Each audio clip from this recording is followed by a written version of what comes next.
నమస్తే అండి. మీ పేరండి? రాంబాబు అండి, కోమటి. రాంబాబు గారు, మీరు ఎన్ని సంవత్సరాల నుంచి రాజకీయాల్లో ఉన్నారు? గ్రంథి శ్రీనివాస్ గారితో మీ అనుబంధం, ఈ పార్టీలో ఎన్నాళ్ళ నుంచి ఉన్నారు? నేను 95 నుంచి ప్రత్యక్ష రాజకీయాల్లోకి నేను వచ్చానండి. నేను అప్పుడు వార్డు మెంబర్గా పోటీ చేసి పంచాయతీ ఉప సర్పంచ్గా ఎన్నికయ్యాను. అప్పటి నుంచి పార్టీలో ఉన్నాను. నేను అప్పుడు టీడీపీలో పనిచేసేవాడిని. 2006కి మళ్ళీ ఎనానమస్గా సర్పంచ్ అయ్యాను. సర్పంచ్ అయ్యేటప్పుడు గ్రామానికి సర్పంచ్ భీమవరం మండలం తాడేరు గ్రామానికి ఎనానమస్ సర్పంచ్ అండి. అప్పుడు ఎమ్మెల్యేగా గ్రంథి సీన్ గారు ఇక్కడ 2004లో ఎన్నికై ఉన్నారు. నేను సర్పంచ్ 2006లో సర్పంచ్ అయ్యాను. అప్పుడు ఆయన ఎమ్మెల్యేగా ఉన్న టైంలో నేను సర్పంచ్గా పనిచేస్తున్నటువంటి సందర్భంలో పార్టీలకు అతీతంగా మా గ్రామానికి అభివృద్ధికి ఆయన తోడవడం జరిగింది. అది దృష్టిలో పెట్టుకొని నేను 2009లో కాంగ్రెస్ పార్టీకి జాయిన్ అవ్వడం జరిగింది. అప్పుడు ఆ సమయంలో ఆయనకి టికెట్ రాలేదు. అప్పుడు ఆయన పనిచేయాలన్న ఉద్దేశంతో నేను పార్టీ జాయిన్ అవ్వడం జరిగింది. అప్పుడు టికెట్ రాలేదు. తర్వాత 14 టికెట్ వచ్చినప్పుడు కూడా నేను ఆయనకి పనిచేశాను. అప్పుడు మనకి పార్టీ రూలింగ్ రాలేదు. మళ్ళీ 19లో పనిచేశాను. అప్పుడు ఆయన శాసనసభ ఎన్నికయ్యారు. అక్కడ మనకి రూలింగ్ జగన్ గారు రూలింగ్ వచ్చారు.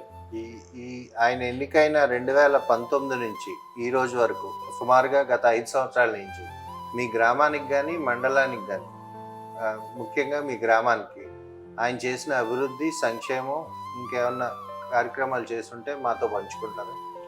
మాకు నాడు నేడులో స్కూల్స్ అభివృద్ధి జరిగిందండి.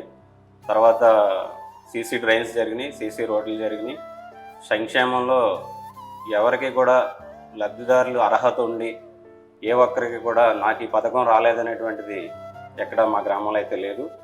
వృద్ధాప్య పెన్షన్స్ కూడా 10% మాకు అందరికీ వచ్చినాయి.